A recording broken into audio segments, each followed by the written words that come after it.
La teología espiritual trata de la transformación del alma orante, de qué se produce en la relación de oración, de la unión con Dios, desde los comienzos hasta la perfecta caridad.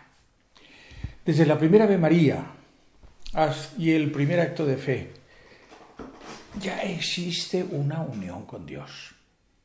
Pero es todavía como una semilla pequeña que puede crecer hasta llegar a ser un árbol frondoso que da sombra y cobijo a las aves del cielo.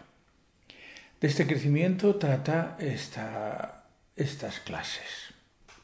Trata de la primera parte, que es como el caminar por los valles, fáciles, pero llenos de distracciones, de peligros, de animales grandes o pequeños, de mosquitos. Al comenzar la ascensión, el camino está bien marcado, pues han pasado muchos, pero sube y cansa. Es fácil, pero está cerca del comienzo y se puede desistir con facilidad y volver al prado como para descansar. Sin embargo, hay amigos, muchos que suben, hay risas, satisfacción por el esfuerzo, guías, mapas. Al llegar a las cumbres puede no haber caminos y solo unos pocos expertos se orientan. Hasta el aire que se respira es diferente. La cumbre es horizonte, alegría laboriosa. El descanso no es solitario y ensimismado, pues es claro que Dios está allí esperando al orante. En estas cimas se vive con más perfección la caridad, el amor de Dios unido al amor de uno mismo. Ha valido la pena caminar. La persona que reza, las personas cambiamos a lo largo de la vida y también su modo de orar. Pero siguiendo los consejos de los maestros de vida espiritual, diremos que la oración es siempre trato de amistad con quien sabemos nos ama. Un buscar a Dios y encontrarle. Una conversación de un hijo con su Padre Dios. Una entrega del corazón que lleva a un compromiso de amor. Un suspiro del corazón, una elevación de la mente a Dios. Un querer seguir a Cristo y vivir como Él vivió. La oración siempre es unión amorosa con Dios. Aprender en la escuela del Espíritu Santo instalada en el alma. En palabras de Benedicto XVI, la oración es el encuentro con una persona viva a quien escuchar, con quien comunicarse. Es el encuentro con Dios que renueva su lealtad inquebrantable. Su sí al hombre, a cada uno de nosotros, para darnos su consuelo en medio de lo tormentoso de la vida y hacernos vivir unidos a Él. Una vida llena de alegría y de bien que encontrará su plenitud en la vida eterna. Algunos de los cambios que en su vida experimenta el orante van unidos al avance de la edad y a sus circunstancias exteriores, pero los principales son frutos de la acción de Dios en el alma que enseña a conocer y amar con mayor profundidad. La oración es un arte divino, más que una técnica humana, un arte en el que el artista es Dios y el orante barro del alfarero, informe pero libre. Se puede enseñar modos de hacer oración, pero siempre se deberán adaptar a la sensibilidad y a las circunstancias de cada uno, a su edad, a las pruebas, a las oportunidades, a las tentaciones, a la formación, etc., de cada persona. Se puede comparar la vida de oración con el crecimiento humano, infancia, juventud, madurez, pero la vida de oración es libre y tiene muchas excepciones. Podemos decir que suele comenzar con una conversión auténtica, que puede ser muy variada. Una confesión bien hecha, un acto de entrega, una iluminación recibida del cielo, la comprensión de algún texto de la Sagrada Escritura u otras vivencias que son el origen y pueden llamarse transformaciones interiores. Después viene la fase de la superación de aquello que desdice de una vida moral recta. Y luego la purificación de todas las intenciones, por muy ocultas que estén. Y siempre, de modo eficaz y divino, una atracción de Dios y una transformación en la vida del orante, una unión creciente de Dios y el alma, lo que podríamos llamar un endiosamiento bueno, lejano del endiosamiento del orgullo y de la soberbia.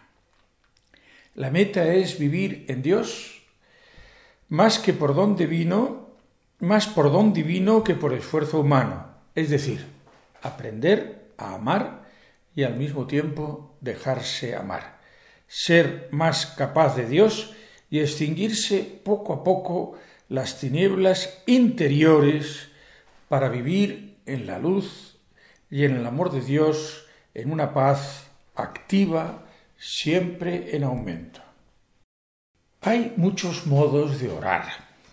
La oración es como viajar en una autopista muy ancha, con muchos carriles, en la que marchan multitud de coches a diversas velocidades, pero todos con el mismo origen y la misma meta, el deseo de unión con Dios y vivirla de modo pleno.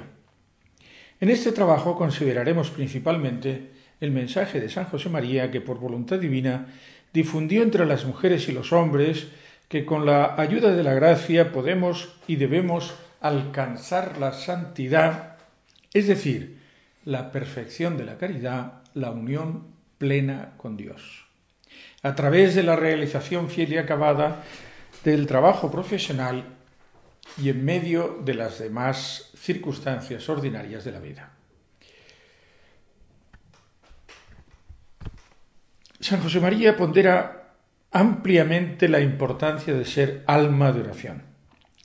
Dice así: quisiera que hoy en nuestra meditación nos persuadiésemos definitivamente de la necesidad de disponernos a ser almas contemplativas en medio de la calle, del trabajo, con una conversación continua con nuestro Dios que no debe decaer a lo largo del día. Si pretendemos seguir lealmente los pasos del Maestro, ese es el único camino. Y añade: ¿cómo hacer oración? Me atrevo a asegurar, sin temor a equivocarme, que hay muchas, infinitas maneras de orar, podría decir, pero yo quisiera para todos nosotros la auténtica oración de los hijos de Dios, no la palabrería de los hipócritas que han de escuchar de Jesús: no todo el que repite Señor, Señor, entrará en el reino de los cielos. Los que se mueven por la hipocresía pueden quizá lograr el ruido de la oración, escribía San Agustín, pero no su voz, porque allí falta la vida. Y está ausente el afán de cumplir la voluntad del Padre, que nuestro clamar Señor vaya unido al deseo eficaz de convertir en realidad esas mociones interiores que el Espíritu Santo despierta en el alma. Ante la multitud de consejos sobre los modos de hacer oración, opta por la sencillez. Hay 1000 maneras de orar, os digo de nuevo.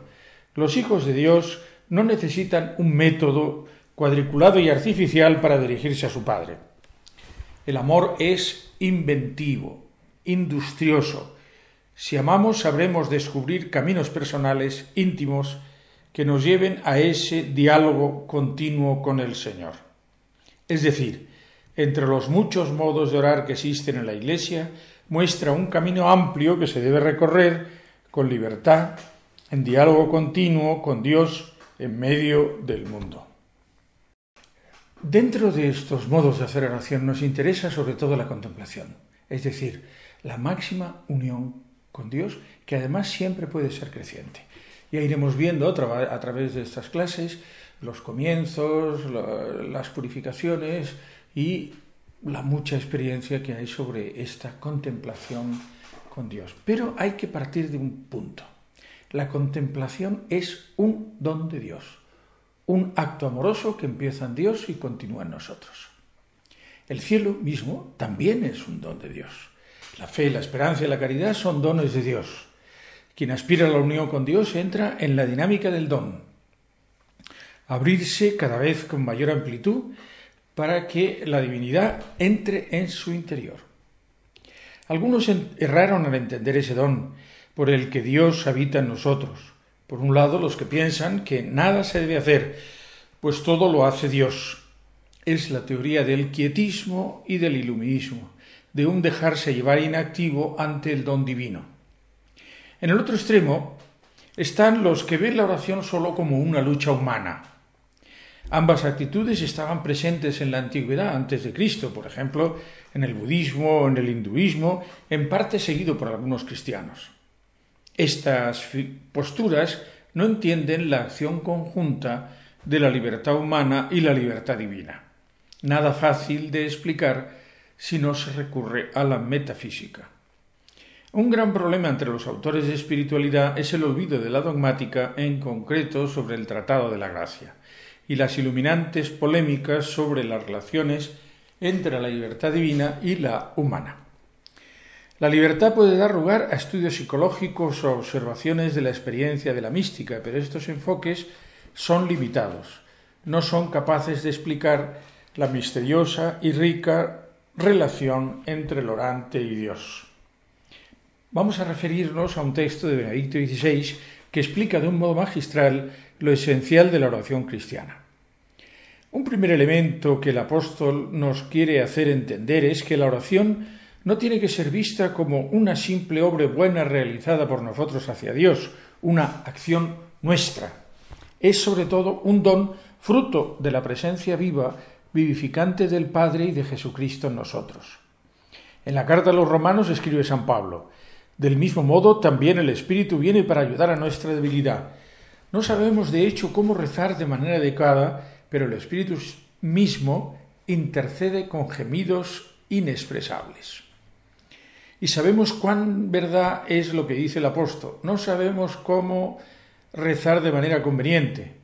Queremos rezar, pero Dios está lejos. No tenemos las palabras, el lenguaje para hablar con Dios, ni siquiera el pensamiento. Solo podemos abrirnos, poner nuestro tiempo a disposición de Dios, esperar que Él nos ayude a entrar en el verdadero diálogo. El apóstol dice justamente esta falta de palabras, esta ausencia de palabras, o este deseo de entrar en contacto con Dios, es oración que el Espíritu Santo no solo entiende, pero lleva, interpreta hacia Dios. Justamente esta debilidad nuestra se vuelve, gracias al Espíritu Santo, verdadera oración, verdadero contacto con Dios. El Espíritu Santo es casi el intérprete que nos hace entender a nosotros mismos y a Dios qué es lo que queremos decirle. En la oración nosotros experimentamos más que en otras dimensiones de la existencia nuestra debilidad, nuestra pobreza, el ser criaturas, pues somos puestos delante de la omnipotencia y la trascendencia de Dios. Y cuanto más progresamos en el escuchar y dialogar con Dios, de manera que la oración se vuelve la respiración cotidiana de nuestra alma, tanto más percibimos también el sentido de nuestro límite. No solamente delante a las situaciones concretas de cada día, pero también en la misma relación con el Señor. Crece entonces en nosotros la necesidad de confiarnos siempre a Él. Entendemos que no sabemos cómo rezar de manera conveniente, y es el Espíritu Santo que ayuda a nuestra incapacidad, ilumina nuestra mente y calienta nuestro corazón, guiando nuestro dirigirse a Dios. Para San Pablo la oración es sobre todo el operar del Espíritu en nuestra humanidad para hacerse cargo de nuestra debilidad y transformarnos de hombres atados a la realidad material a hombres espirituales. El orante se coloca ante Dios, y el Espíritu actúa con libertad divina. Entonces, cuando dejamos de operar en nosotros al Espíritu de Cristo, la relación con Dios se vuelve tan profunda que no puede ser afectada por ninguna realidad o situación. Para comprender mejor el misterio de la unión con Dios, es necesario empezar por explicar qué es la gracia y cómo actúa en combinación con la libertad humana. Si no se entiende bien este punto de partida, no es posible describir la unión íntima entre Dios y el hombre. Y es que, si se insiste solo en la acción divina, se llega a una especie de panteísmo en el que el hombre desaparece con Dios. La unión sería absorción plena, como ya hemos visto en el quietismo, y si se atiende solo a la acción humana, se llega a un naturalismo llamado pelagianismo, porque fue Pelagio en el siglo IV el que lo enseñó. La gracia antecede, acompaña y consuma la acción humana. Lo primero que tenemos que entender es que el hombre tiene ser. Su profundidad más íntima es el ser como acto que participa del ser divino, del ese, diciéndolo en infinitivo porque lo expresa mejor su realidad. El ese humano, o el ser humano, el acto de ser humano, recibe de Dios la luz transparente que le caracteriza, la libertad como don de apertura y la donabilidad que lleva a dar. También la capacidad de distinguir el bien y el mal. Estos dones llegan al alma y se transmiten a sus potencias que desde su centro más profundo actúan en unidad. Decíamos que el hombre es alguien ante Dios. Pero también se puede decir que es un hijo con un padre que le deja libre pero que siempre le cuida. Un paso más en este acompañamiento es el inicio de la fe, fruto de la gracia y de un acto plenamente humano.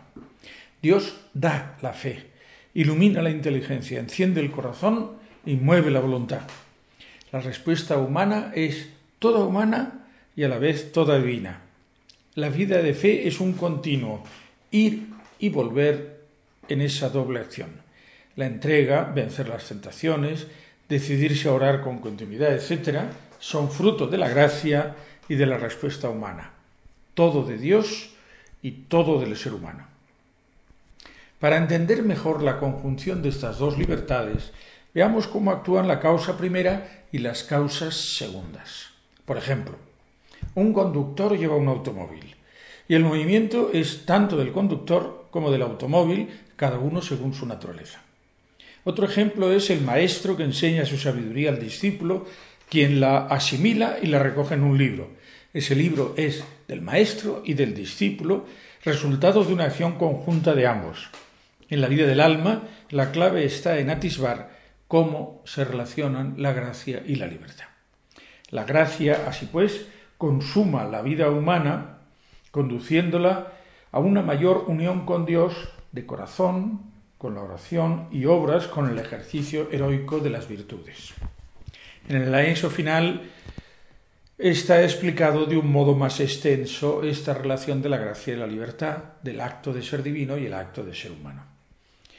La vida mística para el gran teólogo arientero es la íntima vida que experimentan las almas justas como animadas y poseídas del Espíritu de Jesús, que, recibiendo cada vez mejor y sintiendo a veces claramente sus influjos sabrosos y dolorosos, y con ellos creciendo y progresando en unión y conformidad con el que es cabeza, hasta quedar en él transformados. Por evolución mística entiende todo el proceso de formación y desarrollo y expansión de esa vida prodigiosa hasta que se forme Cristo en nosotros y nos transformemos en su divina imagen.